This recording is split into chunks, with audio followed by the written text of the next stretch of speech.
Good evening, everyone.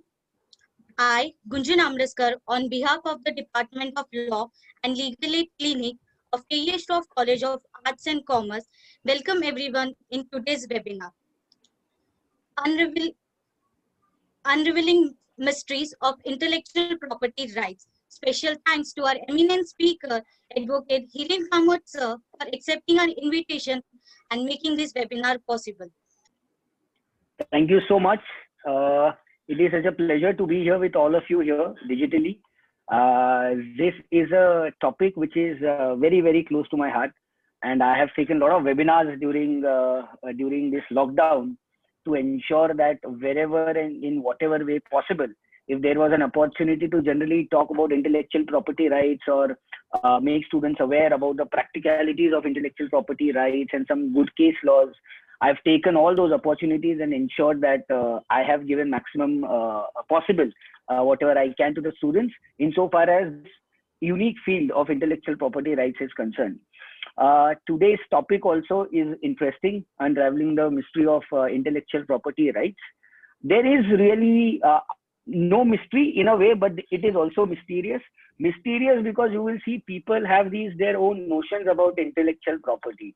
People, when they talk about intellectual property, they only think about trademarks or they only think about copyright, Bollywood, and certain these kind of things. Intellectual property has way more than that to it, and that is what I'm going to show through my presentation today.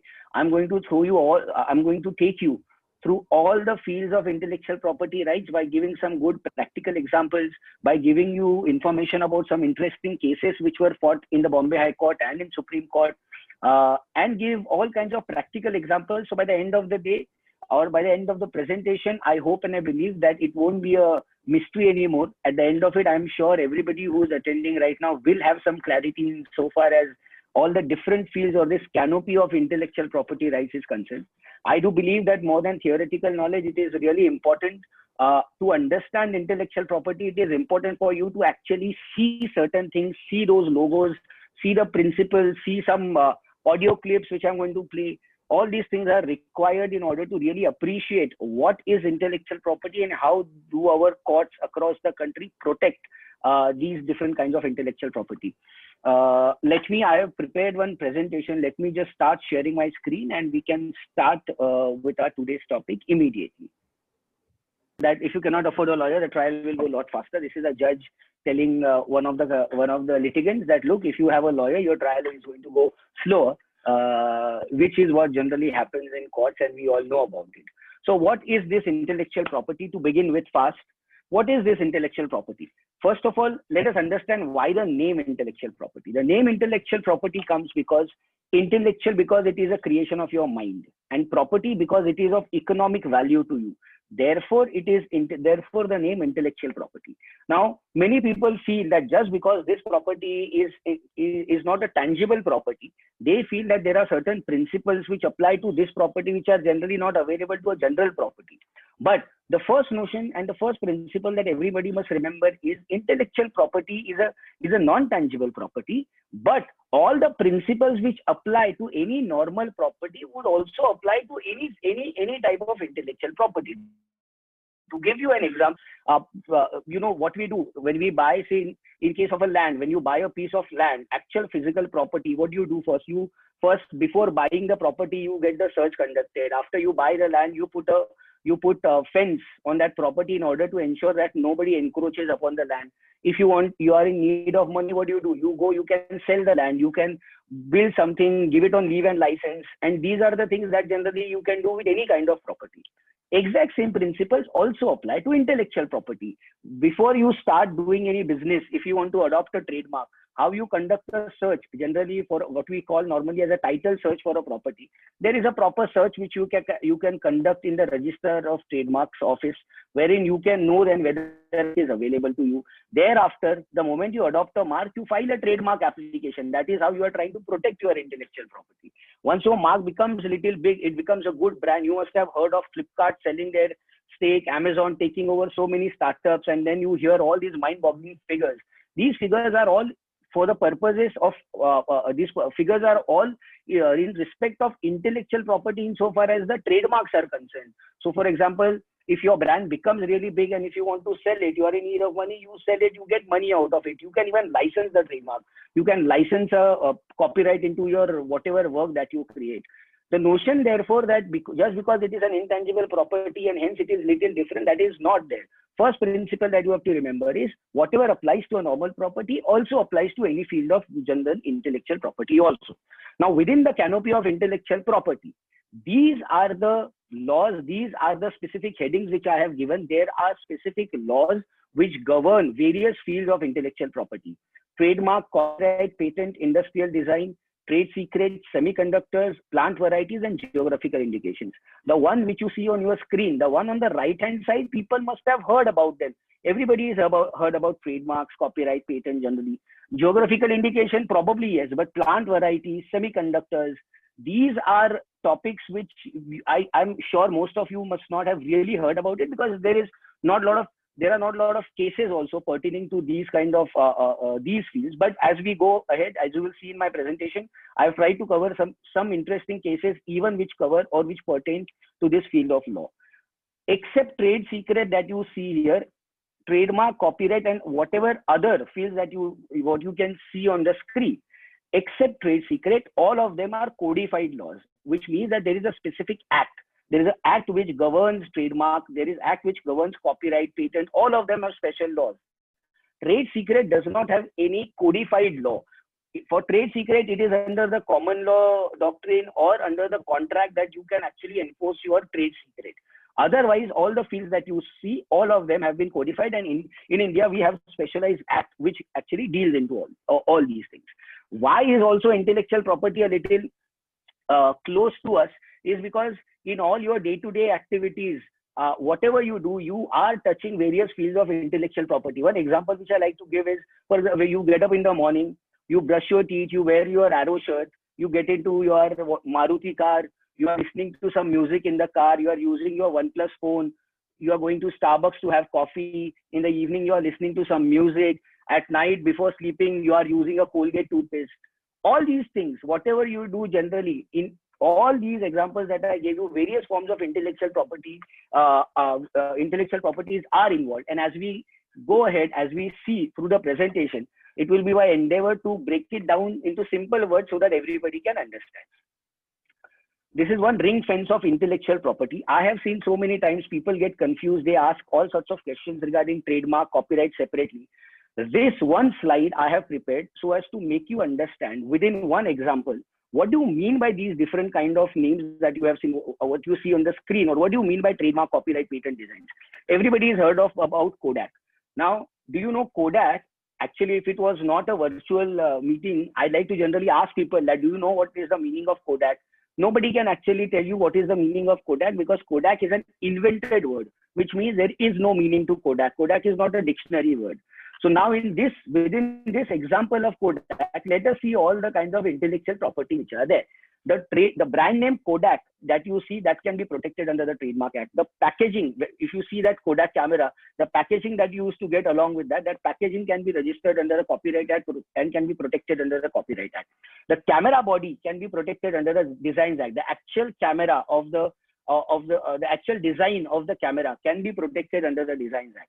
The logo, the yellow color and the red Kodak that is written, that logo, this is very unique to Kodak. That logo can be registered under the Trademark Act and Copyright Act also. The literature which comes along with the camera, which tells you certain set of instructions, what to do, what not to do, all that literature can be protected under the Copyright Act. Improved shutter. Once upon a time, Kodak was one of the first companies to come with this technology of improved shutter, which was patented. That patent, I believe, has now lapsed. After 20 years, the patent generally comes to an end, as we will see when we go through the slides. PCB are the printed circuit boards, those small printed circuit boards which are there inside a camera. They are protected under this Integrated Circuit Layout Designs Act. And the film coating process, which was very unique to Kodak, is or can be protected under this protection of confidential information, which is trade secrets. So I wanted to give this example so that everybody understands within one example how all different fields of intellectual properties, how they play a role, and what kind of role do they actually play when it comes to one product. So this may not be true for all the products, but this is one example wherein it fits for all different fields of intellectual property. 10 most powerful brands, Forbes list of 2019. If you can see, this is the list which I have taken of the Forbes most powerful brands. Google 167.7 billion, Apple 205 billion, Microsoft 125 billion. These figures I have only given to show you what is the power of intellectual property. Once you build a brand, that brand acquires that kind of goodwill and reputation, then without even the physical assets of any company, you can sell the brand, and this is the kind of money that the brand owners actually make if they are able to build their brand successfully. Hence the importance of understanding trademarks, hence the importance of understanding intellectual property. Let us begin with our first, what is a trademark under the trademarks law? Many people feel that trademark necessarily means there has to be some unique logo, there has to be some artistic work, there has to be something unique. Trademark, as our act says, trademark is anything that can be represented graphically, which basically means anything that you can see can be registered as a trademark. It can be a name, it can be a color combination, it can be a signature, it can be anything so long as you are able to represent it graphically. These are the examples when I say what are the different types of trademarks. See, device, Apple device, everybody knows. Below that Apple device, nobody has to write Apple, because that logo, everybody knows that it belongs to Apple. So that device, that is the trademark. Label, that his master's voice, HMV ka label that you see, that entire label can be registered and is used as a trademark. Only name can be used as a trademark, Raymond. Word, Google, except anything, only word can be registered. Even signatures can be registered as trademark. This is Sachin Tendulkar's signature. Generally, you must have seen even Shah Rukh Khan has his unique signature, and there are some perfumes which are sold only with that signature. So anything that you see here, these are the things which can fall under the category of trademark. Even numerals, this 5,000. I have personally done so many matters in the Bombay High Court where if you people must have heard of Hayward's 5,000. At some point of time, they used to do a lot of advertisement that Hayward's 5,000 beer. We have filed so many cases and succeeded across the country, wherein we have got injunction orders restraining anybody from using 5,000 in respect of beer, because 5,000 in respect of beer belongs to earlier Shaw Wallace Company and UB Group. And therefore, even the numerals can be registered and can be protected as a trademark without anything else. Packaging, this Fevikwik, I'm sure all the students must be used to using this. This packaging, that packaging itself, forget the name Fevikwik. Fevikwik, along with that unique yellow color, red color, globe, whatever you see, even that packaging can be registered as a trademark. And in fact, there is a very famous judgment of Bombay High Court wherein on this packaging, we got an injunction against another party who was using a similar packaging. Not the word Fevikwik, there he was using Quick Heal, which we will come to. But only because the packaging were similar, we got a restraining order. The shape, only a shape of a product can also be registered as a trademark. Here I have given an example of this Gorbachev bottle because this was a leading case in Bombay High Court. But you people must have also seen, or you must have had those Toblerone chocolates, those mountain shaped chocolates. Even that shape is registered as a trademark. Today, if you see those Toblerone chocolates, the shape is so famous that you don't have to actually, if you see that chocolate from afar, you will come to know that that is Toblerone chocolate. You don't have to actually go and see what is the word written behind it or below it. So that shows that even the shape can be registered as trademark. Combination of colors, these can be registered as trademarks. So basically, first principle, remember that it's not only about logo, it's not only about name. All those things what I showed you right now, all of them can be registered and used as a trademark. This is just to give you an example what are good trademarks and what are bad trademarks. So many times people feel, Arey, Apple, how can you have a monopoly in a word like Apple? Apple, how can Apple say Apple is an apple? Everybody is entitled to use the word Apple. There is something called as arbitrary trademarks. Arbitrary trademarks are what basically Apple is a common name, but Apple in respect of electronic devices is absolutely arbitrary. Orange is a common name. Orange in respect of telecommunication services, absolutely arbitrary. Table in case of a restaurant. So, you know, these are kind of things, these are what we call as arbitrary trademarks, which are good trademarks. Then coined, fanciful, invented trademarks. As I told you, Kodak. Kodak does not mean anything. Kodak is a coined word. Kodak is an invented word. And hence it is a good trademark because nobody can say, no, that word was generally available and even I have therefore adopted it. That's why coined trademarks are good trademarks. Arbitrary trademarks are good trademarks. There are something called as suggestive trademarks also, which really suggest the kind of goods. From the trademark, they will suggest the kind of goods which are there but they will not be descriptive. Descriptive, laudatory, to give an example of, say, Fair and Lovely, for example. Fair and Lovely, actually, for a fairness cream, is absolutely descriptive. But today, Fair and Lovely has been used for so many years that Fair and Lovely, everybody knows what Fair and Lovely is. It has acquired distinctiveness. But otherwise, descriptive marks are, for example, Live. There was a case of Live for those Live 52 tablet. There is a tablet called as Live 52 in respect of certain disease or in certain problems if somebody has with liver. There the court said that Live 52 for liver, there is an element of descriptiveness. Laudatory are something, words like best, number one, number two, or I'm the best, supreme, quality. These kind of words are not good trademarks, but over a period of time they may acquire distinctiveness. Generic are, for example, water for water. Nobody can call their packaged drinking water as water. That will be an example of generic trademark. Or if I'm selling a phone, I can't have a trademark called as phone. My phone will need to be distinctive. Otherwise, it can't qualify as a trademark, and those fall within the category of this descriptive or generic trademarks. Now, common misconception regarding trademarks that people have. लोगों को लगता है that you need to apply for registration of trademark before you start using it.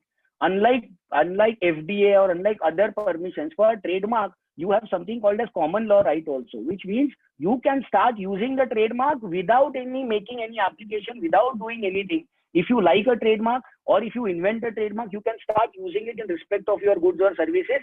Obviously, at some point of time, if you register, you will get a better right, but it does not mean that registration is compulsory. Second, if you have trademark registration, you have a superior right to use a trademark than a non-registered user. That is also a misconception. Under our trademarks law, what is important is how long have you been using it. So for example, that if I was using, just to give you a simple example, if McDonald's has been using in India, McDonald's for past so many years, but they have not registered the mark. If I go and I take a registration of the trademark McDonald's, it does not mean because I have registration, I have some superior right. McDonald's can still sue me. McDonald's can file an injunction suit against me, get an order against me because their user has been long. So which is what is most important to understand, that yes, trademark registration will give you a better right, but it will not give you a better right than a person who has been using it for a long time. Then trademark registration can be done only for trademarks which are in use. That again is a misconception. Today, if you think that, maybe in 2 years I will start this business and I will start using a trademark or whatever, you can register a trademark under the Indian trademarks law. You can register a trademark even on proposed to be used basis. Even if you have not started using it, you can still file an application and you can get registration. Trademark registration is necessary. As I told you, that is a misconception. It is not necessary. Then most people feel that rival marks, when you go to court of law, the two marks have to be absolutely identical for somebody to say that for somebody to get an order. I have seen it myself while arguing in court. There are times when there was one matter where I was arguing fruity versus fruitin. Only N was added by the defendant, and there, forget normal people. There was a lawyer who was arguing the matter and who actually argued in court before Justice Kathawala. I remember he said, no, my lord, my mark is completely different. As in the defendant's mark is completely different. The plaintiff's mark is fruity. I am using fruitin. I have added N to it. This is what even the lawyers were arguing. So it's very important to understand that the trademark law does not contemplate that the marks have to be absolutely identical. What is contemplated is if they are similar, and if there is a likelihood of confusion, then an injunction will follow. Quickly, in UK, the first registered trademark in United Kingdom was this on 1st January 1876. This was the first registered trademark. If you see the registration number 1 is the trademark number. Under the Indian trademarks law, before 1940, we did not have a codified law. The registration was introduced for the first time in 1940 by the Act of 1940, and the first registration which can be traced today is this registration number 10. So we don't know what are those 1 to 9. Even the government authorities don't know. But this was the first registration under the Indian Trademarks Act, which happened in 1942. Quickly, during COVID times, whenever I used to do webinars, I had included these slides just to show you how you can adopt anything for registration, any word, absolutely any word, to register it as a trademark. Because Corona was, this slide I had prepared on around 30th March, last week of March, between January and March, people had actually filed trademark applications for Corona, COVID-19. They actually had filed trademark applications because they wanted to use these terms as trademark. So there is something called as Wuhan Corona Vax, COVID Ventures. There are these I Love COVID-19 T-shirts, COVID Care as a software. So people are people. They are very opportunistic. Anything that they think will be a unique idea and they can use it as a trademark, we are entitled to use it. There is nothing wrong in it. This is the data of Indian Trademark Registry. There are companies in India who also file trademark applications, and this was as on 30th March. There were various applications. I have listed out only few of them. If you see, all the pharmaceutical companies, they have something to do with COVID as a part of their mark. COVID-Roxil, COVID-Act, COVID, the first one that you see. So just to show you that, therefore, any mark, any word can be used as a trademark so long as it is not absolutely descriptive and so long as it is not similar to somebody else's mark. Now, I have shown you all the conventional, the traditional trademarks. I have shown you those letters, whatever signature, all they can be registered as trademark. Now, there is something called as unconventional trademark, which means these are unconventional because other than the words, other than the labels, other than logos, what we saw, unconventional marks are something like color, only color. Under the Indian trademarks law, it is difficult to register only a color because our law contemplates combination of color. However, still there has been a registration. If you see on the left hand side, this Christian Louboutin shoes are very famous. I am told the cost of one pair of shoes goes to about 9 lakhs and 10 lakhs. The distinctive part about these shoes is the red sole that they have. People who understand this, the moment they will see the red sole, they will come to know that these are those Louboutin shoes. Here what had happened was in Delhi, Christian Louboutin actually filed a suit because some Johnnies in our Linking Road, they were selling some counterfeit shoes. Those shoes had only red sole and they were selling it for 400 rupees, 300 rupees or whatever.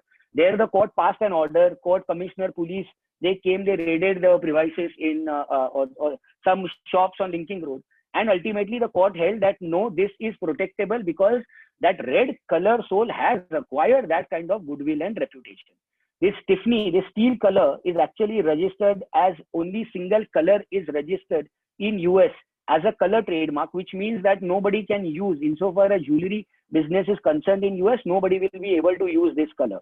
In India, single color registrations have still not happened. However, courts have protected under the common law doctrine to say, like in the case of this Christian Louboutin, to say if you have acquired that kind of goodwill and reputation, that you may be able to.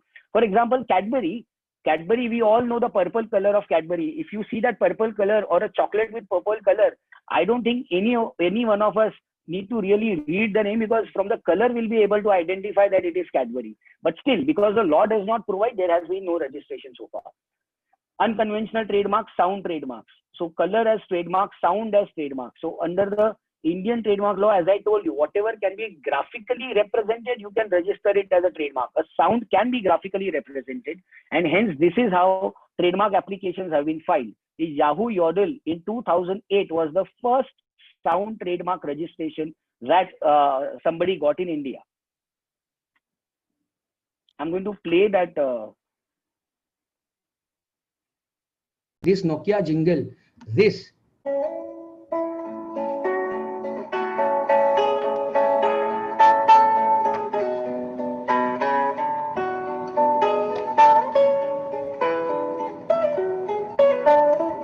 We've all heard this. We've all heard that jingle. Even this ICICI Bank's corporate jingle, Dhinchik Dhinchik. This is not name which is given by me. This is how they have actually described their trademark application. If you go to the trademark registry's website and if you look for this application, this is how it looks, and this has been registered as a trademark. But this was,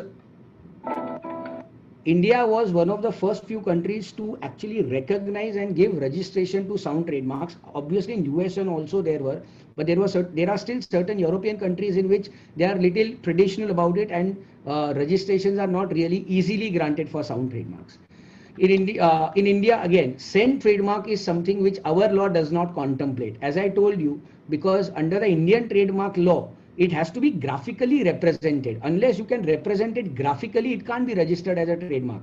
Now, scent trademark, a smell trademark, how do you graphically represent a smell? You can describe what is the smell, but that is not being graphically representing a smell. This is a case which has this Play-Doh has been registered. The scent trademark has been registered in US, and this is what they have described. The mark is a scent of a sweet, slightly musky vanilla fragrance with slight overtones of cherry combined with the smell of salted wheat-based dough. This is how they have actually described it, and this is why they have got registration of this scent trademark. Touch as a trademark. So we've seen sound as a trademark, scent as a trademark, touch as a trademark. The specific manner in which this Louis Vuitton bag feels in between here, that touch has been registered as a trademark. For that family, that wine bottle, the moment you hold that wine bottle, the manner in which that it feels, the manner in which that touch feels, that touch has been registered as a trademark. Again, not in India, in US. Motion trademark. Motion, the manner in which this Lamborghini, everybody knows Lamborghini has a very unique way in which the doors open. That unique manner in which the doors open, that has been registered as a trademark. This motion trademarks. So these are some unconventional trademarks, out of which, as I said, combination of colors and sound trademark. Yes, in India, the protection has been given, but other ones, because they are not capable of being represented graphically, there is no registration that in India anybody has got. This is Zippo and again Toblerone example that I had given for the shape trademark. They have been registered in India. That brings me to my next, some interesting decisions pertaining to trademarks law. If you see, there is something called as identical marks and counterfeit goods. As I said, that law uses the word identical or deceptively similar. Identical or counterfeit goods are when defendant tries to sell the product as plaintiff's goods only. So if you see the counterfeit product, uspe bhi you will see plaintiff ka hi naam likha hoga. For example, here Hindustan Unilever is famous for their product Indulekha. We have done so many actions against these counterfeit Indulekhas which are available in the market. If you take that counterfeit Indulekha, then you won't be able to make out, unless obviously because the defendants use little cheap quality material even for packaging, forget the actual product. From that you can make out, otherwise sometimes you can't even make out. Even when we go to the court of law, when we are arguing before the court, we have to actually mark original with a post-it saying original and duplicate. Otherwise, at the time of hearing, even we don't know which one is the original and which one is the duplicate one. Same thing for Fair and Lovely, as I have shown. This is another interesting matter which I had argued, Bajaj versus Bajaj. And here the defendant also tried to argue saying that no, my mark is different. I am Bajaj, they are Bajaj. But as you see, these marks are absolutely similar. They are deceptively similar. In this matter, ultimately the court imposed heavy cost upon the defendant, because the manner in which he was using, obviously it was to ride upon the goodwill and reputation of Bajaj. This was the judgment that I was telling you about, plaintiff Pidilite, defendant Puma, this Fevikwik versus Quick Heal. Now here, obviously the argument of the defendant was, look, nobody goes and just buys the product only by looking at the packaging. You please look at the plaintiff's product. It is Fevikwik. I am using Quick Heal. And if you look at my packaging, it is little different. There is no deceptive similarity between Fevikwik and Quick Heal. Court there granted thumping injunction. I had argued this matter, and I remember while arguing, one of the arguments was, who buys all these Fevikwik? Generally students who go, and these products are not some expensive 5,000 rupee ka product that people will actually go through it, look at it carefully. You go, you say, give me one Fevikwik, 5 rupee ka. Some Johnny who is sitting in the shop, he will just hand it over to you. You will not even realize whether you've got Fevikwik or Quick Heal. The court accepted that argument, and injunction was passed on the basis of the packaging also, and on the basis of the word mark also. This was another interesting case which happened in Delhi High Court, Starbucks coffee. Some ingenuity of human mind, especially in India. So some Sardar Bucks Coffee and Company started a Sardar Bucks Coffee and Company in Delhi. The manner in which he actually portrayed, if you see, instead of that Starbucks, you will see everything was smartly copied, but enough to then try and get out of it by saying that, look, they are Starbucks, I am Sardar Bucks Coffee and Company. This went to the court of law. Delhi High Court said, I am going to grant injunction because this is a unique way, very smart way, but a unique way to copy somebody's mark.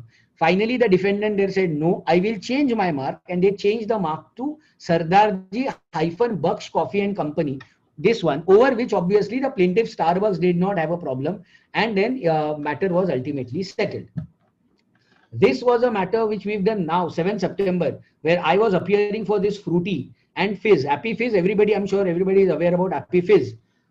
Defendant here was using, please look carefully, it is not Fruity, it is Furti, Furti, and it is that bottle Happy Whiz. Instead of Fizz, he was using Happy Whiz and Happy Kids.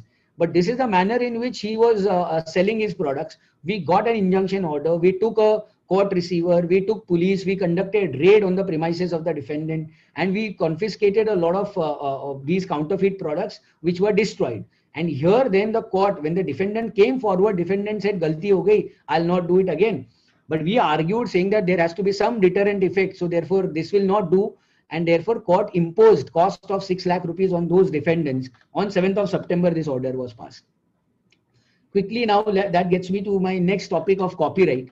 What is a copyright? As I have said, copyright people will immediately associate with certain Bollywood, certain music, and that is correct. What is copyright? Copyright basically is an exclusive right which is given to you, which basically in simple word means nobody can copy your work, or you have the exclusive right to reproduce or to do anything with that work. That in plain and simple words is what copyright is.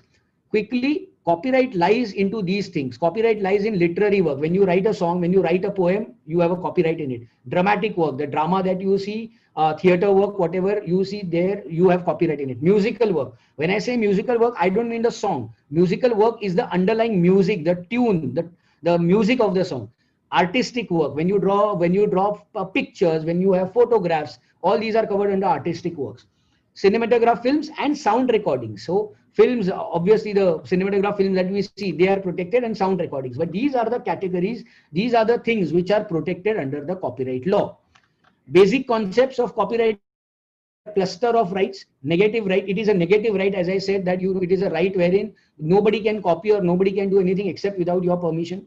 Registration is not a prerequisite at all under the copyright law. The moment you write your poem, the moment you express your idea in any material form, you have a copyright in it. Remember one principle, that you can't have a copyright in an idea. An idea can be patented, but the moment you express your idea on any material form, the moment you write it in some medium, you will have copyright in it. You don't have to apply separately for registration of copyright. Obviously, if you apply, it helps, but it is not a prerequisite.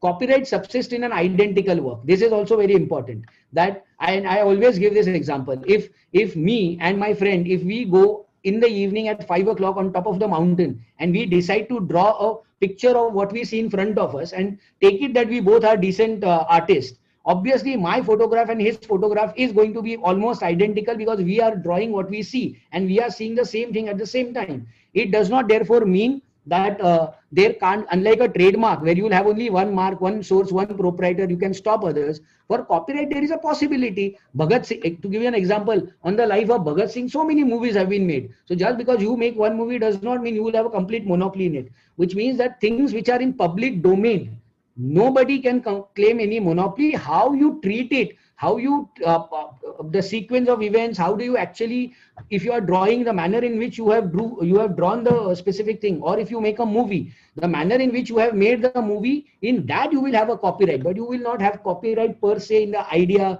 or in the things which are in public domain. No copyright in ideas, themes, principles.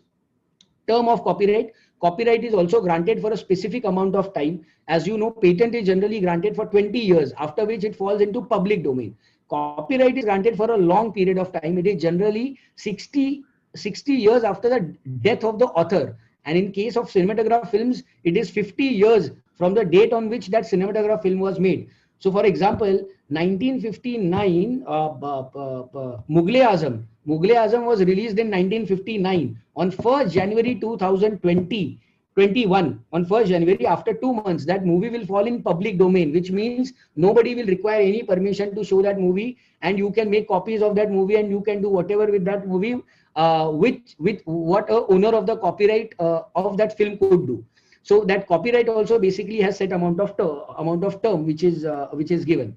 Fair dealing, educational purposes, there are various sections under the copyright law in which you will see that there are certain things which are exempted. For example, if a student is using certain material during his research, and although that material is copyrighted material, that is exempted. There is something called as incidental inclusion of work, that is exempted from copyright. So there are certain exceptions which have been given.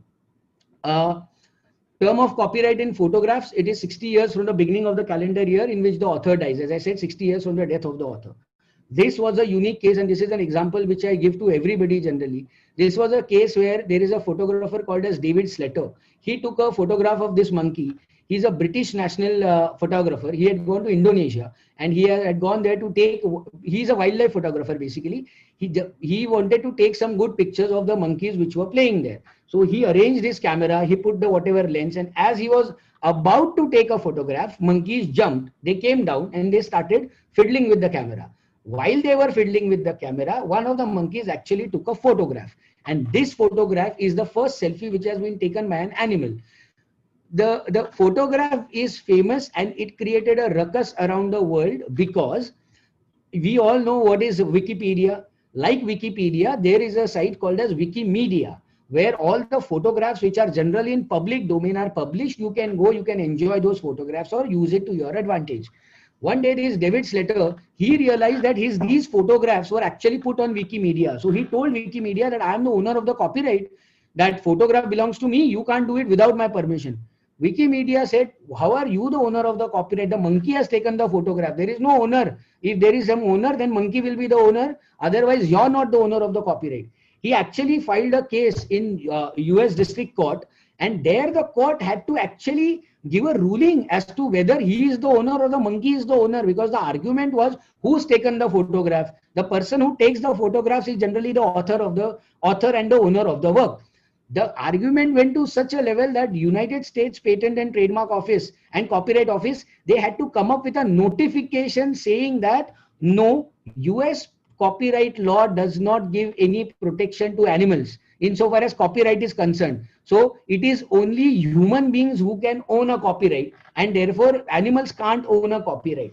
In between, PETA, People for Ethical Treatment of Animals, they filed a suit in another court in US saying that because we are like trustees, or PETA is like, we are the torch bearers and we do everything for the animals, this copyright actually belongs to the monkey. But because monkey can't exploit it, PETA will exploit it, and whoever wants to use this photograph, you should pay us the royalty. So it went bizarre. The case was bizarre, and finally matter was settled, wherein David Slater also said, all right, whatever money I make, I'll give some amount to PETA also, because whatever you are doing is for anyways for animals. But that's why this photograph is extremely famous. There are series of 2-3 photographs taken by this gentleman monkey only, the same one. And God knows what would have happened if that matter would not have been settled. We would have probably had a ruling saying whether a monkey can own a copyright or not. Quickly again, this was another case wherein I was representing the plaintiff, the one on the left-hand side. They had come up with this concept of selfie-chino, wherein when you order your coffee or whatever, your photograph can be printed in edible oil on the surface of the coffee. So they were obviously not claiming any monopoly into that idea, but they were claiming monopoly in the word selfie-chino. And for advertising, the plaintiff was using photograph of his wife. This is his wife, to generally advertise on Facebook, on social media, everywhere. Defendants, sometimes they go to any level to copy. This defendant, some Johnny in Gujarat, he wanted to copy. He not only copied the name selfie-chino, he wanted to open a similar shop, and he was trying to open a similar shop in Gujarat. He not only copied the concept, he not only copied the name, but he actually copied the photograph of the wife also, which the plaintiff was using, and he started using this photograph. I remember while I was arguing in court, I had actually said, my lord, I have come before my lord so many times that, my lord, my artistic work has been copied, my literary work has been copied. Today I am here to say that my wife's photograph has been copied. My lord, look at this defendant. Ultimately an order was passed. This defendant came forward, and then cost of some 5 lakhs or 3 lakhs or something was imposed on this defendant. To give you an example of infringement of copyright, photograph we have seen, infringement of copyright in artistic work. Please have a look at these two products which I have shown, Wheel and Supriya. There is no similarity insofar as trademark is concerned. But if you see the trade dress, Sunlight versus Sun White, if you see the trade dress, the artistic work, he has copied it completely. So therefore, the courts passed injunction orders against these defendants, stopping them from using the artistic work. I am going to Now movies, obviously copyright, and how can we not talk about movies? Similarity in movies, My Cousin Vinny. I do not know whether you people have seen My Cousin Vinny or whether you have seen Banda Ye Binda Se. It was a frame by frame identical. I do not I would not like to use the word copy. Frame by frame similar. Therefore, the moment this movie was released, My Cousin Vinny, they came down to the producers of the movie came down. They filed a suit in India against my Banda Ye Bindas Hai, saying that your movie is an infringement of our movie, frame by frame, sequence, screenplay, story, all the underlying works in a movie have been copied. And ultimately, they had to settle the matter. They had to pay certain amount of money, and they had to basically pay royalty in terms of settlement so that movie could go ahead. But yeah, one more, spot the fakes to stop the fakes. On the left hand side, what you see is actually some duplicate Sholay, Kanti Shah's duplicate Sholay. Right hand side is GP Sippy Sholay. Copyright in movies is a very interesting ball game. It's a different ball game because a movie consists of so many things. It consists of characters, it consists of stories, screenplay, dialogue, songs, dance, artists, so many things. And when they all come together, it culminates into a movie. Infringement of copyright separate in cinematograph films. Different courts have taken generally different opinion, different views. But sometime Bappi Lahiri, our great Bappi Lahiri, actually went to Los Angeles because Dr. Dre, there is this famous producer, Dr. Dre. He and this song Addictive, which had come by Truth Hurts. This song, they actually used Bappi Das one song without taking permission from Bappi Lahiri. Bappi Lahiri filed a suit in US, in Los Angeles. He succeeded, and the court passed a ruling that either you will not play this song at all against the defendant, against this Truth Hurts, or in every song, every album which will be sold, you will give credit to Bappi Lahiri. And accordingly, they gave credit to Bappi Lahiri. So this is also a case where it's not always allegations, as I said, are made against Indian companies. There are times even when we have gone against them. I'm going to play that song, Addictive, the original Addictive song, and you will see which song of Bappi Lahiri have they used in that song.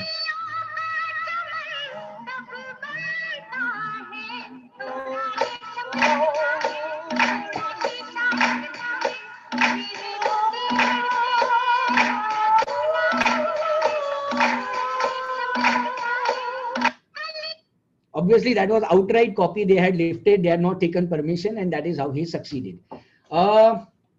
Copyright, you must have seen, you people must be going to all these theme restaurants. There's a lot of debate. It's a gray area as of now, whether you can have any kind of protection or a statutory right insofar as theme restaurants are concerned. It's a gray area. There are no authorities in it. Recipes, again, because as I said, copyright lies the moment I will write something on a piece of paper, I will have a copyright in it as a literary work. Recipes, engineered DNA, these are the things, certain things which we'll have to ultimately wait and see what happens if at all they go to a court of law. Utho Anarkali webinar khatam ho gaya. I hope and I wish that this is not the case with students now, but because I try and make sure that I give good practical examples, but I just thought I had liked this a lot, this meme a lot, and hence I've used it here. Quickly, now parody. So many people must be wondering, we see TVF, there is a famous this TVF group which is there online, and so many people who make parody. What does the law talk about parody? If you take a good work and if you do parody out of it, what happens, whatever. So copyright law does contemplate, though parody word is not used, criticism or review of a work is covered as an exception under the copyright law. And there are a lot of principles which govern how much work while criticizing, because it is like this, if I'm making a parody, मैं किसी गाने का अगर मजाक उड़ा रहा हूँ, obviously I have to use that song, otherwise how will people come to know that I am actually criticizing that song? But then the court say how much have you taken, what kind of parody you've done, all these things will matter. What you see on your screen on the left hand side is this famous song. People who speak Marathi or generally the Marathi people would know about this song. Sandeep Khare has written it, and Salil Kulkarni is a very famous singer. This song was created in 2003, and this song is a rage. It was used in some Nata Samrat movie also recently. I am going to play that, and on right hand side, you will see this poem is written by Dr. Virendra Tulsapurkar. Dr. Virendra Tulsapurkar, as all the students must know, he is an authority when it comes to intellectual property rights. If you open Bombay High Court judgments right from 1975 till date, 80% of them you will see Dr. Virendra Tulsapurkar. He is an authority, of phenomenal human being, and he is our guru when it comes to IP. He has written this parody of the famous song which was there in 2003. In one of my webinars, I have done a separate webinar on remixes and parody. In that, I asked one of my other lawyer friends from Aurangabad to actually sing the song in the manner Salil Kulkarni had done, to only make people understand what is parody and what the law really contemplates about it. I'm going to play this original song.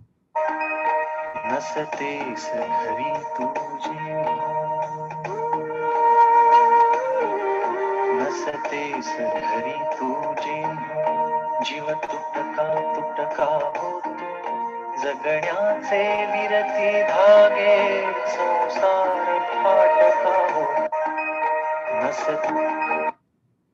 So that original song is very emotional, apparently, where the husband is saying that when you are not at home, what happens to me? My life is nothing without you. You know, I miss you so much when you are not here.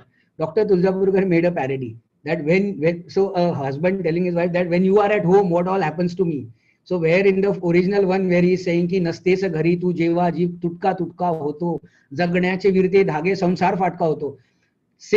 So the Dr. Tulsapurkar then describes that what happens when the woman or the wife is at home. She says, असतेस घरी तू जेवा शाळेत पुन्हा मी बसतो भोगून दिलेली शिक्षा आभार प्रदर्शन करतो असतेस घरी तू जेवा वकिलीचा पेशा सरतो. I forget that I'm a lawyer.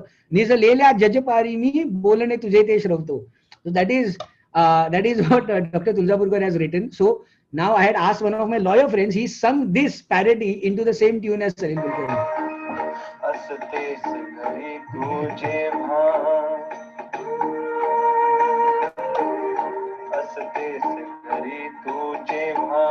शाळेत पुन्हा मी बसतो भोगून दिलेली शिक्षा आभार प्रदर्शन. So parody, yes. So therefore the law does contemplate parody, depends upon how much you use, how much of the work has been used, what kind of inventive things you have done. Depending on that, the court would then come to conclusion whether your parody is proper or no. Quickly, one slide on personality right. Personality right is a right that a celebrity has to various traits of his personality, including the persona itself. This was a case, Main Hoon Rajnikant, where a movie was, they were trying to release a movie called as Main Hoon Rajnikant. Our Shivaji Rao Gaikwad, our original Rajnikant, filed a suit saying that they are purposely using this name because they want to give an impression as if this movie has something to do with me. That movie was not supposed to be a good movie. It was supposed to be some B grade, C grade movie. He said, I have never till date in my life given any permission to anybody to monetize any trait of my personality. He went to the court and the court granted injunction saying that yes, when you say Rajnikant, people will associate it with Rajnikant. The defendant there had said, the owner of the film had said that no, Rajnikant is a common name. Why would people only think about him? But then Rajnikant's lawyers, they got documentary evidence to show that no, everywhere the director, whenever he used to speak, or the producer, he used to give some kind of hint as if it is linked with Rajnikant. And that is how, upholding the personality right of Rajnikant, this injunction came to be granted. Mind you, personality rights are available only to people who have goodwill and reputation, only to celebrities. So personality right is something, because till the time you are not a celebrity, you do not have kind of goodwill or reputation which you can say that somebody is trying to utilize. Quickly, industrial designs, we have covered trademark, copyright. Industrial designs under the Designs Act. Designs Act gives you protection into aesthetic appeal of the thing that you see. So Designs Act has nothing to do with the function. Designs Act has nothing to really do with the intricate inside things. It is only and only aesthetically how it looks to your naked eyes is what is protected under the designs law. So all these things, if you see the ridges, if you see this potato chip ke ridges, they are protected. I will come to this. This is one litigation which we did where we fought. We actually went to court of law saying that look, my potato chips and his potato chips are identical. I have registered the design of my potato chips and we got an injunction, which I'll come to. But tires, on tires, what you see, these grooves, the surface pattern of a tire, this also is a matter which we are currently contesting, wherein there is a design registration for the surface of a tire. Design registration is also there in the shape. this design that you see on the dress, the ornamentation that you see here on these containers, all these can be registered as design. It is a statutory right. Design, you get it only for 15 years, 10 years and 5 years, after which it falls into public domain. You don't have it in perpetuity like you can have it for the Trademarks Act. See, this was a case which was for infringement of design. Cello is a famous brand. I was representing Cello in this case. On the left hand side are all the registered designs of the plaintiff, and on the right hand side is what the defendant was using. Now, if you see, there was no name and all on the defendant, but aesthetic appeal. Design is concerned with the aesthetic appeal of the product. Would you or would you not get confused if you looked at these two bottles? Anybody is likely to feel that yes, these defendant's bottles actually belong to the plaintiff. This was the matter where we went against Balaji Wafers. We were Frito Max Lays. Our design, we had registered a design for a potato chip that you see here, perspective view and front view. And the defendant also started using the almost an identical design. But I remember while arguing, we actually opened our chips box, we opened their chips ka packet, and we showed this is our chip, and we kept the defendant chip over our chip to say that look, they are matching perfectly. So long as I have design registration, so long as there is novelty, I'm entitled to protection. And on the basis of which injunction came to be granted, defendant argued there saying that how can you have monopoly into this kind of a thing? We know our grandmothers have been doing it for ages with the potato, whatever, and these ridges are bound to form. All sorts of arguments were taken, but the court considered. And at the ad interim stage, the court said, no, they have registration and they are entitled to injunction. Quickly, what qualifies as a trade secret? As I said, trade secret, there is no law for trade secret. So trade secret is something which is secret. It has commercial value and you must have taken reasonable steps to keep it secret. The moment these three ingredients are there, you will have a trade secret. Please remove this concept from your head. For trade secret, it has to be some complicated formula, something complicated. Nothing. A trade secret can be anything that you write, anything that you write on a piece of paper. It can be tables, algorithm, information, anything which you think is made by you or which is secretive in nature. By that I mean it is not available to public. It is really of commercial value to it, and if you have taken steps to ensure that ye logo ko pata na chale, then you can protect something as a trade secret. All of you, I'm sure, must have heard about this story that everybody says, and it is very famous, that Coca-Cola, obviously Coca-Cola, their actual concentrate is a trade secret. But there's a story which goes on which says that, you know, Coca-Cola, they invented in 1886, sirf 3 logo ko ye pata hai, they don't travel together because if they die, that secret will come to an end. All that is a good story. It is a good advertising gimmick.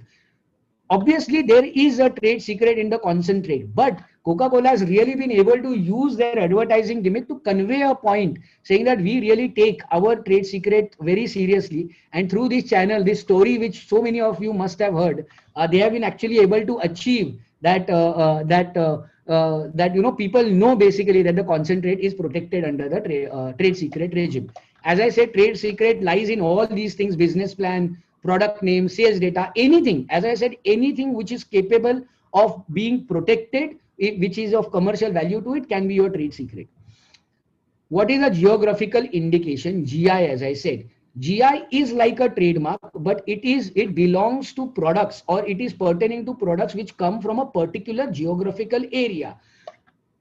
Number two, you can't apply for GI by yourself. An association generally applies because, for example, Ratnagiri Hafus. Ratnagiri Hafus, a person who is in UP, he can't be making a trademark application, or he can't be selling his product saying that, hey, Ratnagiri Hafus, right? Why? Because Ratnagiri Hafus are from Ratnagiri. Or when I say Puneri Pagdi, it has to be Puneri Pagdi. It can't be made in South somewhere. When I say Darjeeling tea, you can't give me a tea from Ooty and say it is Darjeeling tea.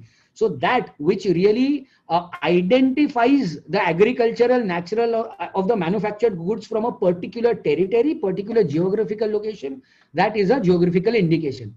Quick examples: Basmati rice, Mysore silk, Puneri Pagdi, Darjeeling tea. These are all examples of geographical indications. Nasik grapes, Mahabaleshwar strawberry. What it also means is, now Nasik grapes, somebody, if Solapur if they are making grapes, they will not be able to sell their grapes as Nasik grapes unless they are actually manufacturing it in Nasik and that they belong to that association. Patent, that brings me to my next field, which is patent. A patent is a right which is given to you by the state for an invention, and it is a right which gives you a complete monopoly for a period of 20 years, after which it falls into public domain. Patent basically, government gives you that kind of monopoly because government wants to ensure that people are being creative, people invent more and more new things because it will generally help the society also. But at the same time, to give incentive to these inventors, government gives them a monopoly, an absolute monopoly for 20 years, but after which it will fall in public domain. Otherwise, imagine if Graham Bell, if he would have said, no, no, I have invented telephone and all, I want now royalty on every phone that is used, it would have been impossible and people would stop buying it, or there would be no incentive for the government also then to say, why should we give you that kind of a monopoly? So that's why, that is the logic behind patent. How much patent is important is, I'm going to show you this quick video. Steve Jobs, we all know iPhone came in 2007. Before iPhone came in 2007, nobody would have in their wildest of dreams imagined that there would be no keypad and you would be directly typing whatever you will be doing on the screen. This is the first time that Apple was actually launching it. I want you to pay attention to this very small, some very short 10-15 second ka clip, but see when he was Steve Jobs, when he was launching it, what did he say about patents, so that you understand what is the value, and if you know the correct value of patents into your business, then sky is the limit. And we have invented a new technology called multi-touch, which is phenomenal. It works like magic. You don't need a stylus. It's far more accurate than any touch display that's ever been shipped. It ignores unintended touches. It's super smart. You can do multi-finger gestures on it. And boy, have we patented it. So, at the end, he says, and boy, have we patented it. That is because he knew the moment I do this, and then we know for next 10 years, the war between Apple and Samsung, we all know, we've all heard about patent infringement suit and the kind of damages and the monetary claims. The point is, but he was a visionary and who knew the value of what he was doing. To give you an example, Google bought Motorola for USD $12.5 billion and sold it for only $2.9 billion to Lenovo. So when Google bought Motorola for 12.5 and sold it for 2.9, $10 billion. So this is a meme which says this has been the worst trade deal in the history of trade deals. Why would you do this? Why would you lose your $10 billion? What later Google revealed was, sorry, people may feel that we bought it for 12 billion and we sold it for 2.5 billion. They said, you look at the number of patents which we got 17,000 patents. So when Google bought Motorola, that time they bought everything, but while selling it, they did not give away the patents. So they kept the technology with themselves. That is the value of generally patent, only to ensure that they actually got these patents in their kitty. They thought that this deal, which otherwise people thought was not a very good deal, they thought it was a brilliant deal because of it, they got 17,000 patents into their kitty. Important concept, statutory right for 20 years, patent is a statutory right. Product or process patent, you get patent right for the product or process. Novelty, inventive step, industrial application, these are the three criteria for you to get a patent. It can be licensed, assigned, and there is a concept of compulsory licensing that we will not get into that right now.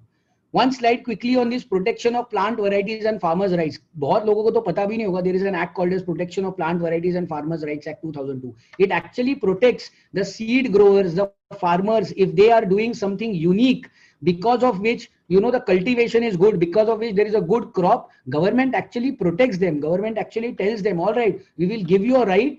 It will be a monopoly and nobody will be able to do it without your permission. So they want to, for patents, they want to really encourage these inventors. Similarly, they want to encourage these farmers and these crop growers also, to tell them, if you do something unique, we will give you protection. In April 2019, PepsiCo, again Lay's, they filed a suit in a district court against some farmers because they said, look, when we make Lay's, we use this particular kind of potato. And for that potato, for cultivating that potato, we have this specific crop and we have registered it. And they claim, Pepsi claimed that these farmers in Gujarat, they were using all that crop, they were using a similar crop and supplying to Balaji. and that is how they got an order. But ultimately they withdrew the suit because there was an agitation everywhere. How can you have injunction against farmers and other things? But ultimately the matter was settled out of court. But this was a case under this Protection of Plant Varieties and Farmers' Rights Act 2002, because of which many people came to know that there is this kind of an act which protects the farmers. Lastly, Semiconductors Integrated Circuit Layout Designs Act. Those PCBs I told you about, Kodak printed circuit boards. See, today nowadays the world is shrinking. Earlier we used to have those big computers. Now we have those really small computers. With mobile phones, we used to have those giant mobile phones earlier. Now the sizes of everything is becoming smaller, and nanotechnology is really the in thing.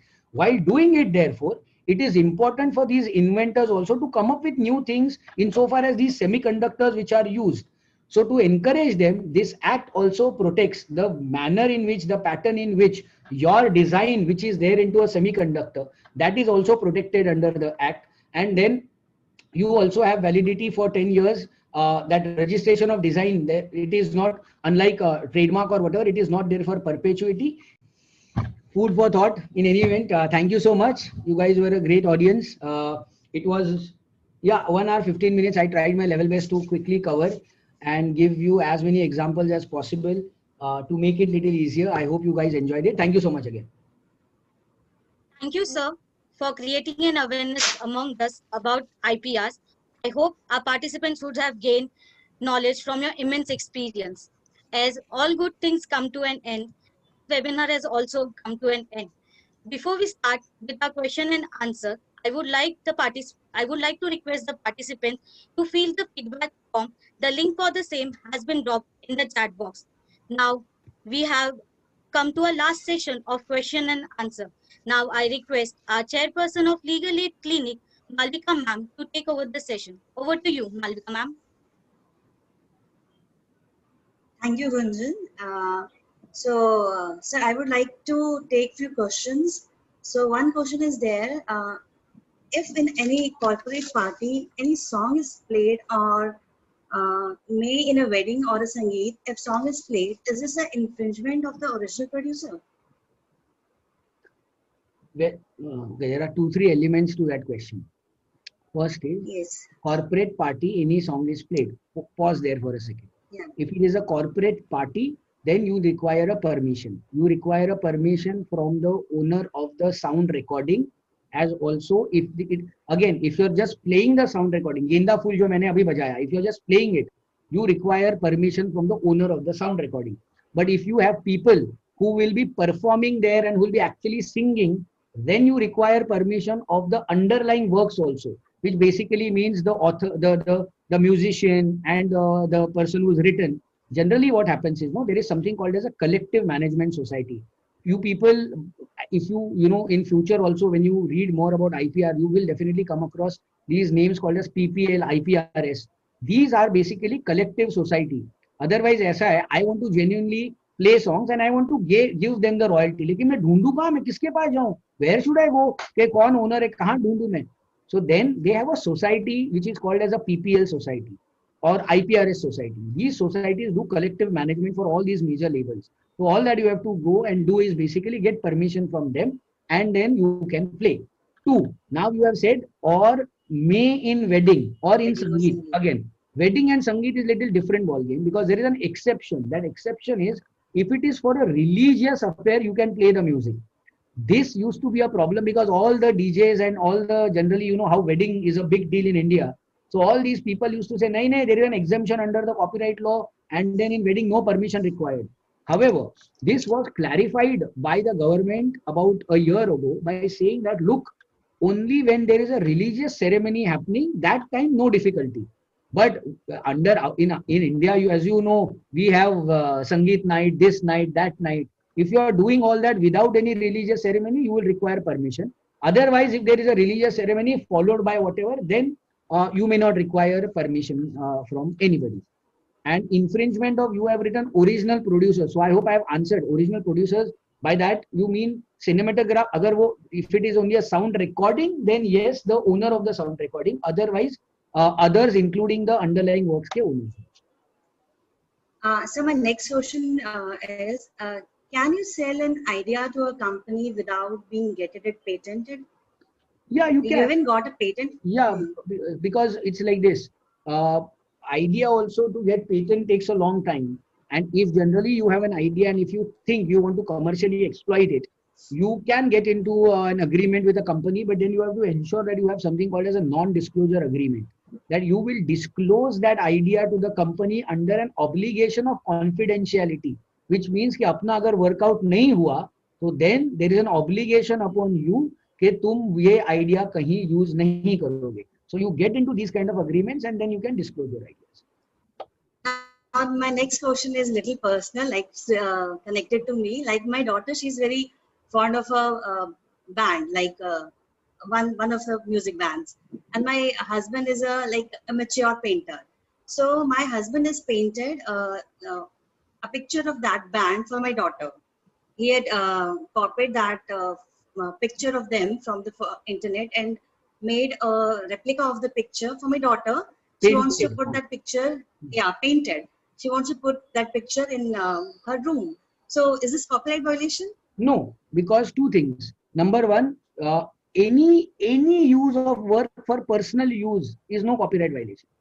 So therefore, if for example, so if he's selling that, like, if he's selling it, then there is a problem. If he's selling it, yes, that's a copyright many violation. people feel just because something. So if he's gifting, yeah, so gifting also is okay. Again, personal if he's use. gifting, Problem happens many people feel just because some photographs are available online, लोगों को लगता है that it's available, मैंने internet से लिया.